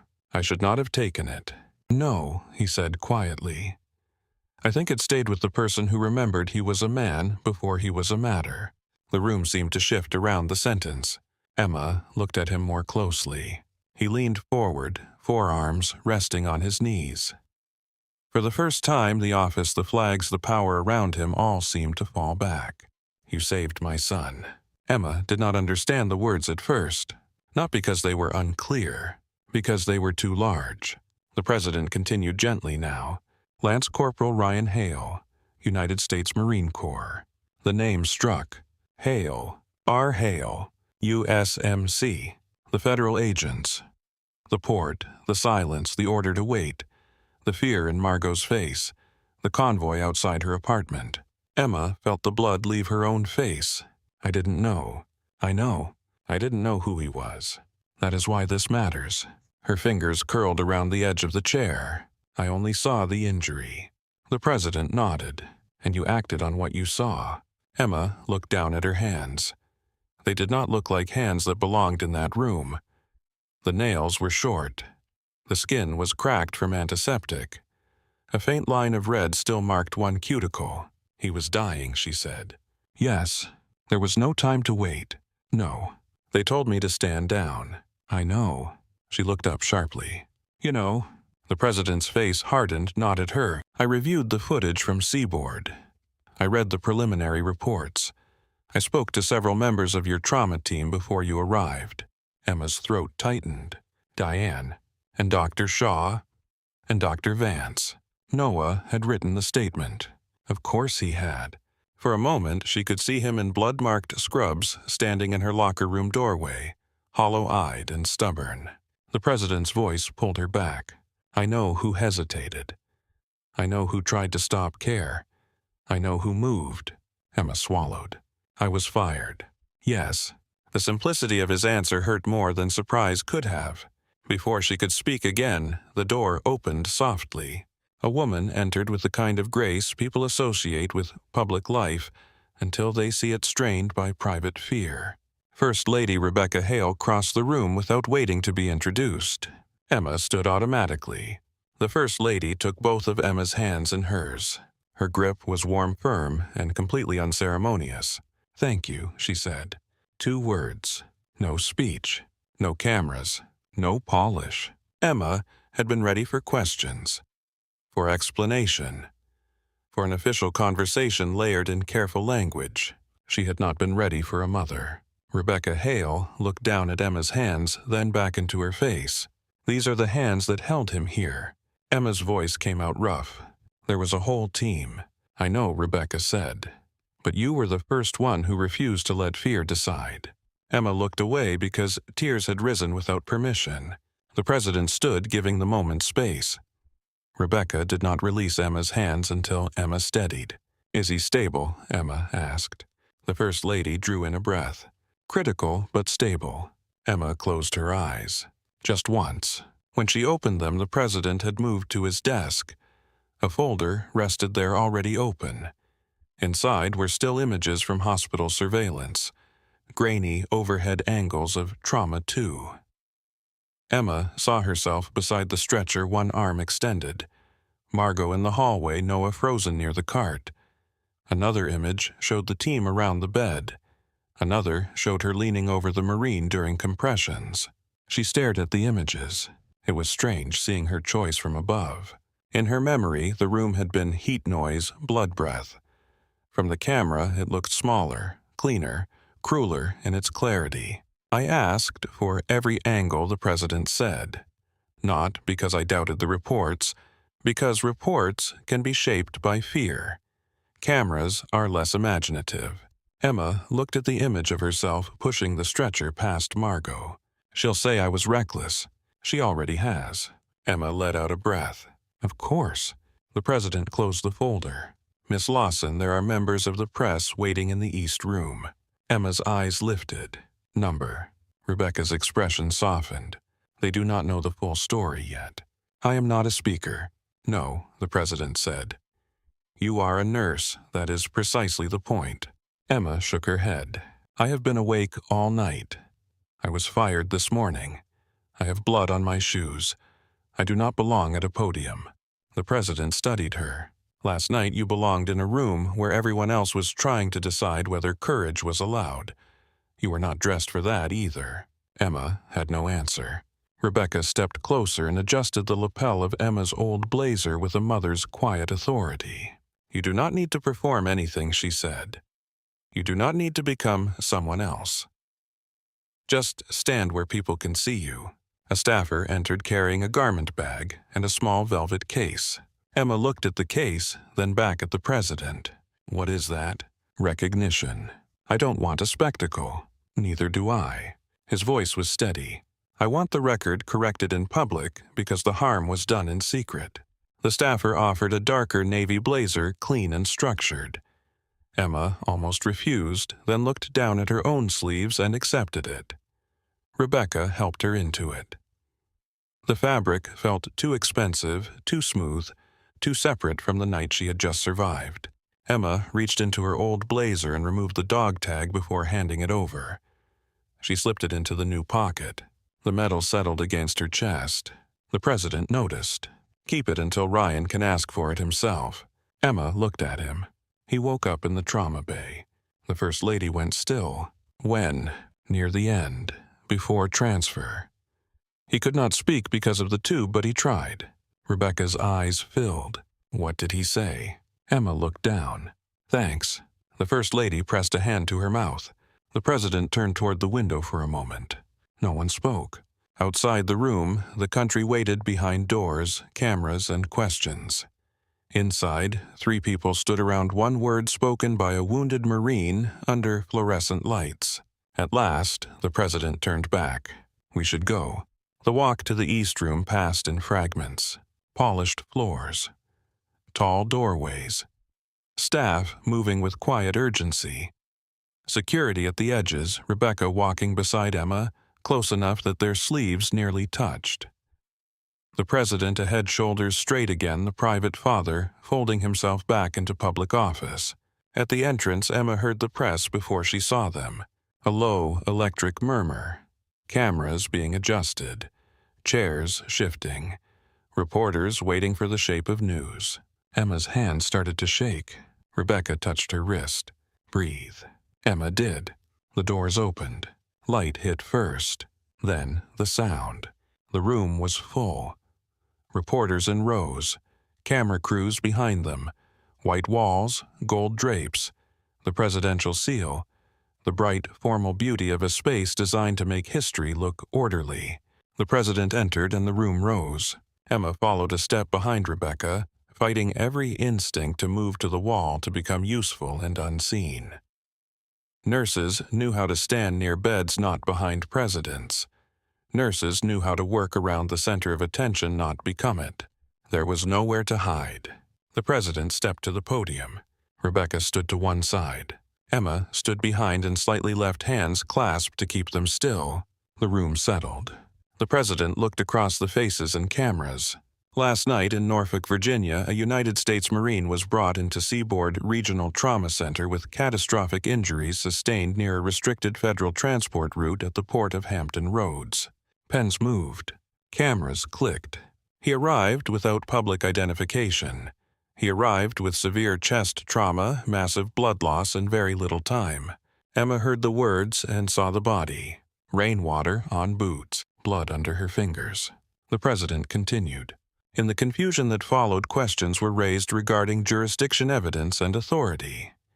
While those questions were being debated, one nurse recognized the only question that mattered in that moment. He turned slightly toward Emma. Was this man going to live if no one acted? The room went still. Emma Lawson acted. Camera shutters quickened. She did not know his name. She did not know his family. She did not know that the Marine on that trauma bed was Lance Corporal Ryan Hale. A ripple passed through the room. The president held the pause. My son. The East Room erupted without fully making noise. Heads snapped up. Reporters leaned forward. Cameras fired in bright bursts. Several people spoke at once before stopping themselves. Emma stood rigid, the dog tag heavy in her pocket. The president raised one hand. The room quieted by force of habit and shock. Lance Corporal Hale is alive today because Nurse Lawson chose care over hesitation duty, over fear, and a patient over procedure. His voice changed on the next words. This morning, she was terminated from her position for that decision. The sound that moved through the press was not quite a gasp. It was sharper, the sound of a story becoming larger than anyone had expected. Emma looked down. The medal case opened beside the podium. The president lifted the medal from its velvet bed. For extraordinary courage, clinical judgment, and moral clarity under pressure, it is my honor to award Emma Lawson the Presidential Citizen's Medal. Rebecca's hand touched Emma's arm. Emma stepped forward. The distance to the president was only a few feet. It felt much longer. Flashbulbs burst white across her vision. She stopped where the aide indicated. The president placed the ribbon around her neck. The medal settled against the navy fabric. It was not heavy enough to hurt. It was heavy enough to be undeniable. As he adjusted it, he leaned close. Stand tall. Emma breathed in. Then she did. Applause began formally, then grew warmer, fuller, less restrained. Emma looked out at the room, but faces blurred under light. She saw only motion cameras, hands coming together, strangers witnessing the public repair of a private wound. The president returned to the podium. There is one further matter. The room sharpened again. Courage should not be punished in silence, and then admired only after power recognizes its value. With her consent, and pending all formal credentialing and review, Emma Lawson will join the White House Medical Unit as Senior Director of Emergency Nursing Operations. Emma turned to him. The room reacted before she could. Questions rose. Cameras fired again. Rebecca smiled through tears. Emma leaned toward the president, voice low. I don't even have a job. The corner of his mouth shifted. You do now if you accept. The absurdity of it almost broke her. A laugh pressed against the grief in her chest and came out as a shaky breath. The president stepped aside from the podium. Miss Lawson, would you like to say a few words? Number. Every part of her said no. Her knees, her throat, her hands, the raw place where Seaboard had cut her loose. But the room waited. Emma stepped to the microphone. The seal on the front of the podium looked impossibly large. The lights were hot. The medal rested against her chest. The dog tag rested beneath it. She placed both hands lightly on the podium. I did what I was trained to do, she said. Her voice sounded steadier than she felt. "I saw a patient. He was dying. I did not know his name. I did not know who his father was. I did not know who would be waiting for a phone call. I only knew there was no time." The room held still. There were other people in that trauma bay who fought for him. Dr. Shaw, Nurse Briggs, Dr. Vance, Jenna Miles, respiratory, blood bank, EMS. I was not alone. She paused. But I was the one who moved first. And this morning I was told that choice cost me my career. Her fingers pressed into the edge of the podium. I am grateful Lance Corporal Hale is alive. I am grateful his family still has him. But I regret that there was ever a debate about whether a dying man should be treated. Silence. Then applause returned louder this time. Questions followed as soon as the president allowed them. "Mr. President, was Seaboard ordered to delay treatment? Will there be a federal investigation? Miss Lawson, would you make the same choice again?" Emma turned toward the last voice. A young reporter in the second row held her pen ready. Emma did not look at the president. "Yes," she said. No decoration, no hesitation. "Yes." The president answered the remaining questions with controlled force. A review was underway. Facts were being gathered. Emergency care under life-threatening conditions must not be paralyzed by bureaucratic uncertainty.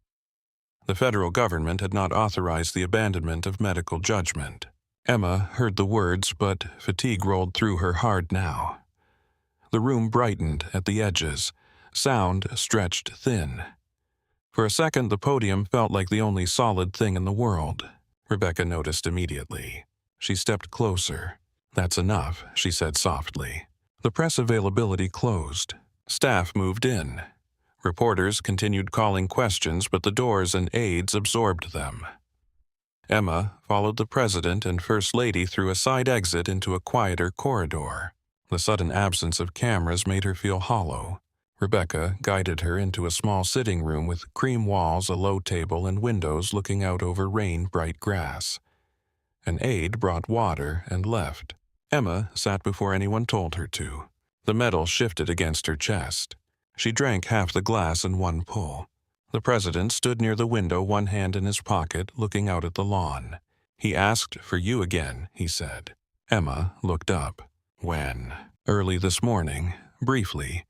He was not fully oriented, but he remembered a nurse.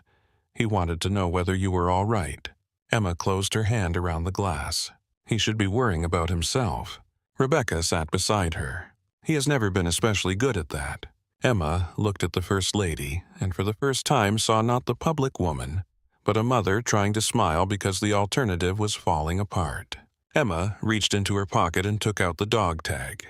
She held it on her palm. Rebecca stared at it. The president turned from the window. "I think he'll want this back," Emma said. The president crossed the room slowly. He did not take it. "Not from me." Emma understood. She closed her hand around it again. "Then I'll keep it safe." Rebecca placed her hand over Emma's for one quiet second. Outside, Washington moved. Calls were being made, statements drafted, headlines written. At Seaboard, regional phones were ringing in offices where people had expected silence to protect them. Inside the small room, Emma sat with cold water in her hand, a medal on her chest, and the dog tag of a living Marine in her palm. Her life had not become simple.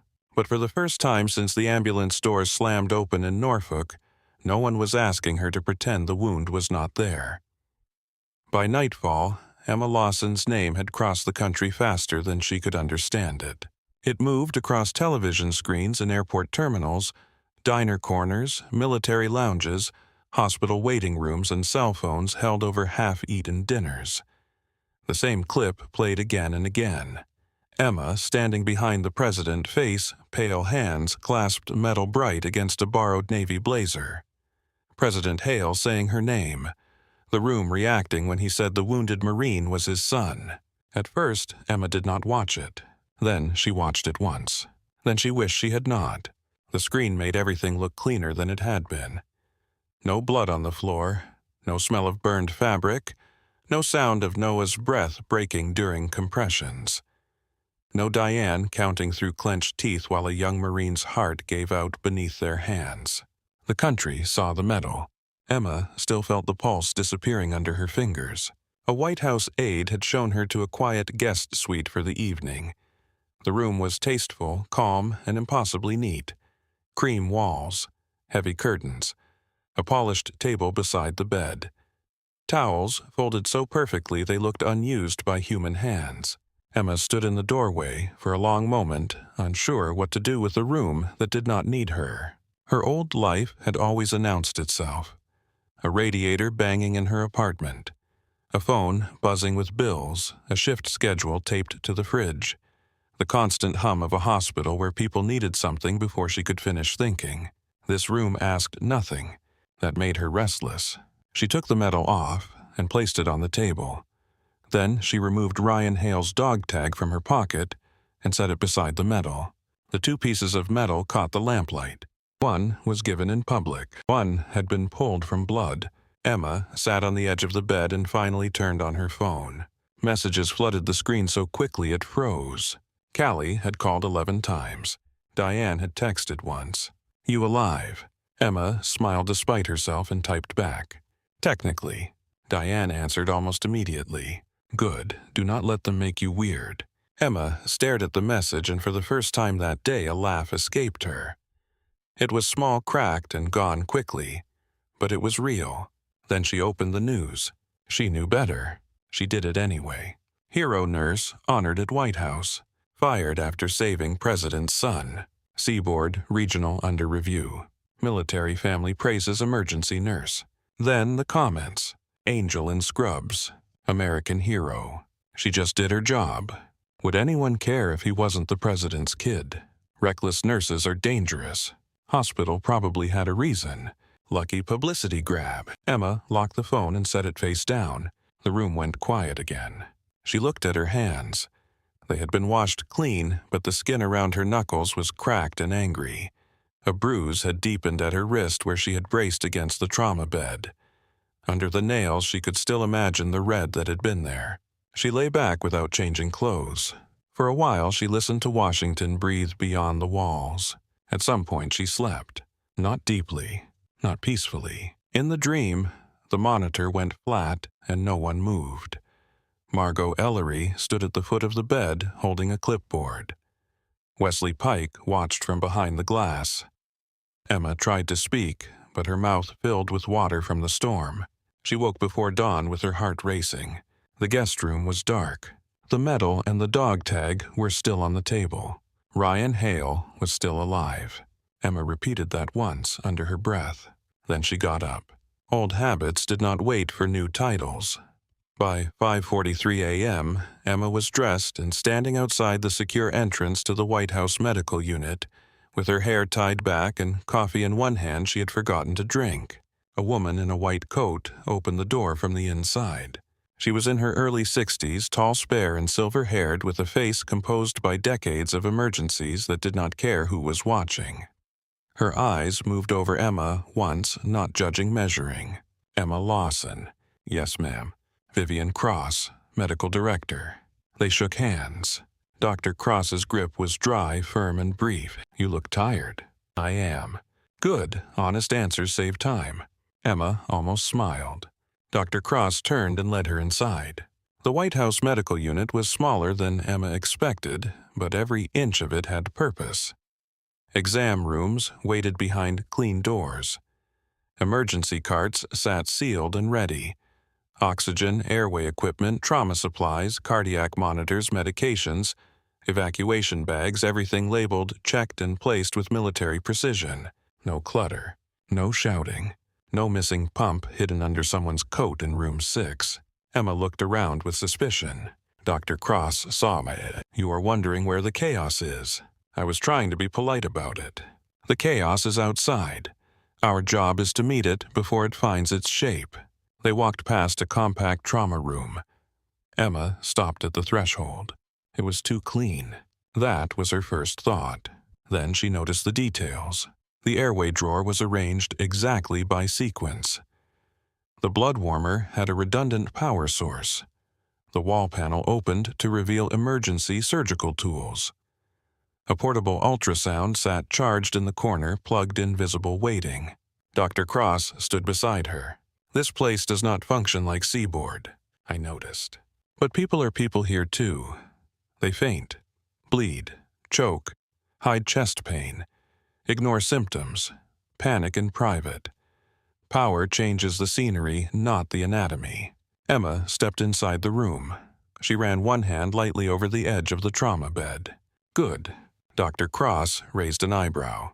"Good. I would not know what to do in a place where bodies took orders." That earned a quiet nod.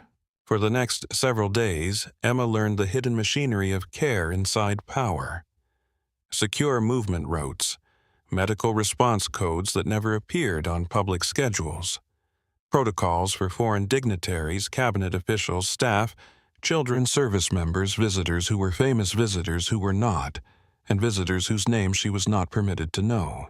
She learned how the Secret Service medics worked. They learned how she did. At first, some watched her like a headline. They were polite, careful, almost too respectful. That irritated her more than doubt might have. She did not want to be handled like a fragile national moment. She wanted the supply counts corrected. On her 4th day, she found an expired medication in a secondary emergency kit. She held it up during morning check. Who signed off on this? The room went quiet. A young medic named Torres shifted his weight. "I did, ma'am." "Did you check the vial or the label on the tray?" "The tray." Emma placed the vial on the counter. Trays lie. Vials testif. Dr. Cross stood in the back with her arms folded, saying nothing. Torres nodded once. "Yes, ma'am. I do not care who this room is built to protect. If the wrong medication sits in the right place, it is still wrong." After that, they stopped treating her like a headline. They started treating her like a nurse. That was better. News from Seaboard arrived in pieces. An internal review became a state review. Then a federal inquiry. Margot Ellery was placed on administrative leave. Wesley Pike gave a statement that used so many cautious phrases reporters began reading them aloud with raised eyebrows. The hospital released a public apology that never said enough and somehow said too much. Emma did not watch the whole press conference. She watched until the Seaboard chief executive said, "Patient care remains our highest priority." Then she turned it off. Her phone buzzed. "Diane, you catch that nonsense?" Emma typed. "Unfortunately," Diane replied. "They used the word priority 4 times. That means they are scared." Emma sat at her new desk staring at the text. Then another message came in. "Noah, I told them everything. Shaw did too. Jenna cried but did great. Patient still critical but improving. Thought you should know." Emma read it twice. Critical but improving. She leaned back in the chair and let that settle. A week later, Dr. Cross found her in the supply room reorganizing emergency airway kits. "You know we have staff for that." Emma did not look up. "I trust staff. I verify drawers." Dr. Cross stepped inside. "The president asked whether you are settling in." That sounds like a dangerous question. It was asked kindly. Emma placed a laryngoscope handle in its slot. "I am learning. That is not the same as settling." "No." Dr. Cross watched her for a moment. "You are allowed to be angry." Emma's hands paused. "I am functional." "That is not what I said." Emma closed the drawer. The click sounded too loud. "If I get angry, I start thinking about all the people who stood in that hallway and watched a man lose blood while they waited for permission to be decent." Dr. Cross's face did not change. And I have work." The older doctor nodded slowly. "Work is useful. It is not a substitute for healing." Emma looked at her then. The words were gentle, but they did not bend. "I don't know what healing looks like after a thing like this. Most people don't. They learn by noticing what still hurts after the bleeding stops." For a long second, Emma said nothing. Then she picked up the next kit. "Drawer 3 is missing backup blades." Dr. Cross allowed the subject to close. "For now," she said. 3 weeks after the storm in Norfolk, Emma was reviewing a revised emergency response checklist in her office when someone knocked once on the open door. She looked up. A Marine stood there in dress blues. For one breath, she did not recognize him as a standing person. Her memory held him flat beneath trauma-light skin gray tube taped to his mouth, blood soaking through gauze. The man in the doorway was upright, broad-shouldered, pale, but steady. A scar climbed from beneath his collar. His left arm stayed close to his ribs. His face was leaner than it should have been, but his eyes were the same. Dark, watchful, alive. "Permission to enter, ma'am?" he asked. Emma stared at him. Then a laugh escaped her before she could stop it. "You're asking permission now." Lance Corporal Ryan Hale smiled. It was faint, crooked, and tired. "I'm trying to improve my timing." "Your timing has room for growth." He stepped inside. There was no entourage, no cameras, no president, no first lady. Just a Marine and the nurse who had met him first as a pulse under failing light.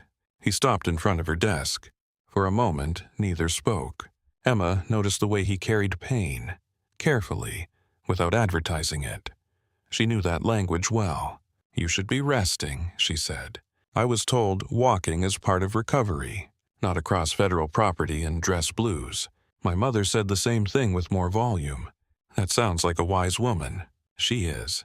He reached into his pocket and placed a brass challenge coin on her desk. "My unit had these made after the operation. I wanted you to have one." Emma looked at it. The coin was heavier than it appeared, stamped with an eagle and anchor and a motto she did not ask him to translate.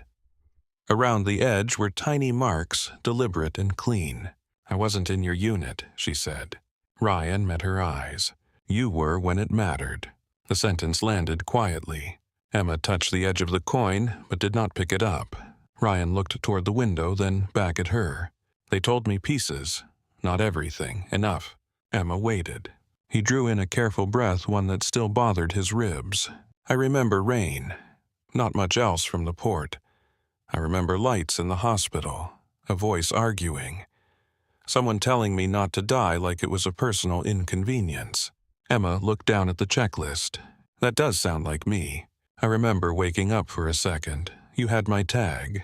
She opened the drawer and took it out. "R. Hale, USMC." She placed it on the desk between them. "I kept it safe." Ryan looked at it for a long moment. When he reached for it, his hand was steady until the last inch. Emma pretended not to notice. He closed his fingers around the tag. "Thank you. You already said that. I was intubated. It lacked dignity. It was still appreciated." He smiled again, but something heavier moved beneath it. "Can I ask you something? You nearly died in front of me. I think we skipped formal boundaries. Why did you do it?" Emma leaned back slightly. There it was. Not the public question. Not the reporter's version. Not would you do it again. Not do you regret it. Why? She looked at him, at the young man behind the name, behind the office, behind the national shock. "Because your pulse did not have a last name." Ryan's eyes lowered. Emma continued. "I did not know you were Ryan Hale. I did not know your father was the president. I did not know who loved you or who would break if you did not make it. I knew your left lung was failing. I knew your pressure was dropping. I knew waiting was going to kill you." His jaw tightened.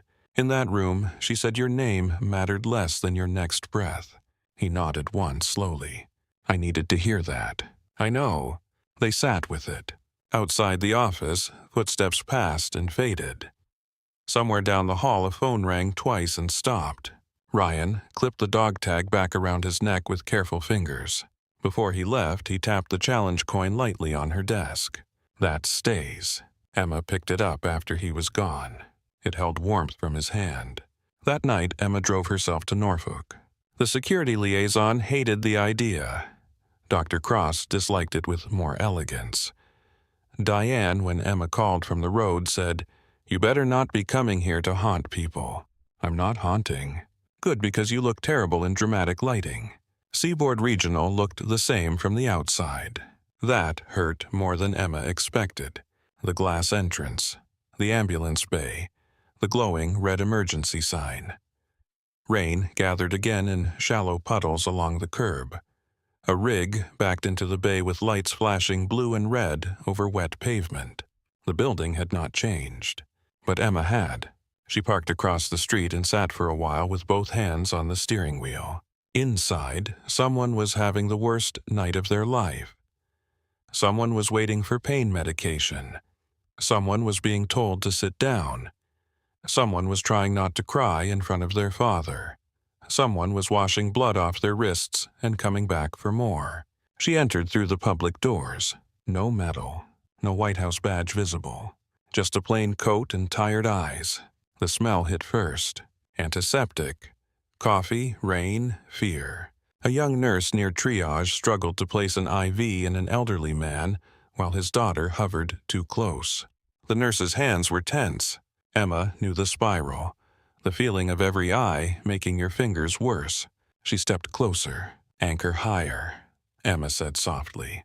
The young nurse looked up startled. Sorry. Anchor higher. Rotate his wrist a little. Let the vein come to you. The nurse obeyed. The catheter slipped in clean. Relief passed across her face. Then recognition followed. Her eyes widened. You're Emma Lawson. Emma gave her a small smile. I'm someone who had a good teacher. The young nurse looked like she wanted to say more, but Emma had already stepped back. Near the station, Diane saw her. For 2 seconds, Diane did not move. Then she crossed the floor and pulled Emma into a hug so hard it stole air. You look thin, Diane said. You look bossy. I have maintained my standards. Emma laughed into her shoulder. When Diane released her, her eyes were bright, but her voice stayed rough. You okay? Emma looked around the department. The same noise, the same pressure, the same work. No, she said. Diane nodded. Better answer. They stood together near the station while the ER moved around them. No speeches. No apology from the walls. No clean ending. Just the work continuing. 2 months later, the first letters went out for the Lawson Initiative. Emma had resisted the name until Rebecca Hale told her very gently that refusing to be seen could become its own kind of pride. The program supported nursing students, former military medics, emergency medical trainees, and people who had the hands for crisis, but not the money to reach the room. Emma read every application herself. A combat medic from Arizona who had kept men alive under fire but could not afford the bridge program into civilian nursing. A daughter of a janitor in Cleveland who worked nights and studied anatomy on the bus. A paramedic in rural Georgia who wanted trauma training because the nearest hospital was 40 minutes from most of his calls. Emma wrote notes in the margins, asked questions, matched mentors. Followed up when essays sounded too polished and when silence sounded like someone ashamed to need help. Spring arrived in Washington with pale sunlight and wind moving through the flags on the south lawn. The first cohort gathered in neat rows before a small stage. They looked nervous, proud, uncomfortable in clothes chosen carefully for a day none of them wanted to ruin. Emma stood at the side with a clipboard in hand. She still preferred having something useful to hold. President Hale spoke briefly. Rebecca stood beside him smiling at the students like she had memorized every name. Dr. Cross watched from the front row with her hands folded in her lap. Then Ryan Hale appeared in dress blues, stronger now.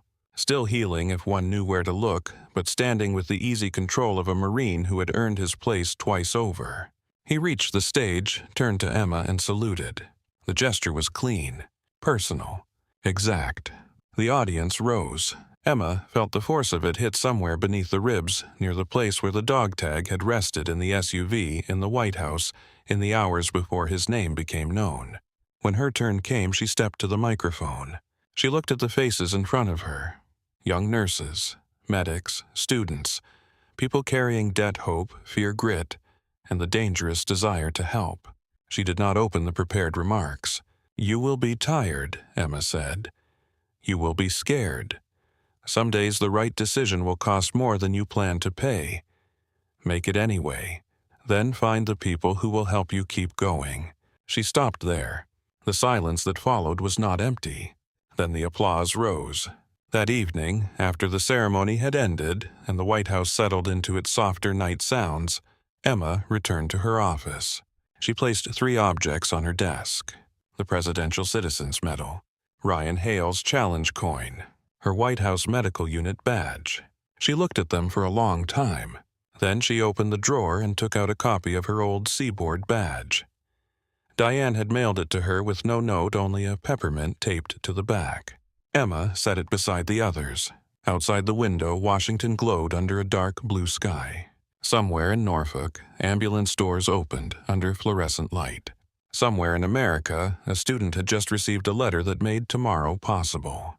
Emma rested her fingertips on the challenge coin. The night at Seaboard had taken her old life apart with surgical precision. It had also shown her what remained when fear policy power and consequence stripped everything else away. A patient, a pulse, a choice. Emma turned off the desk lamp and stood in the quiet, carrying the weight of that choice with her into the hall.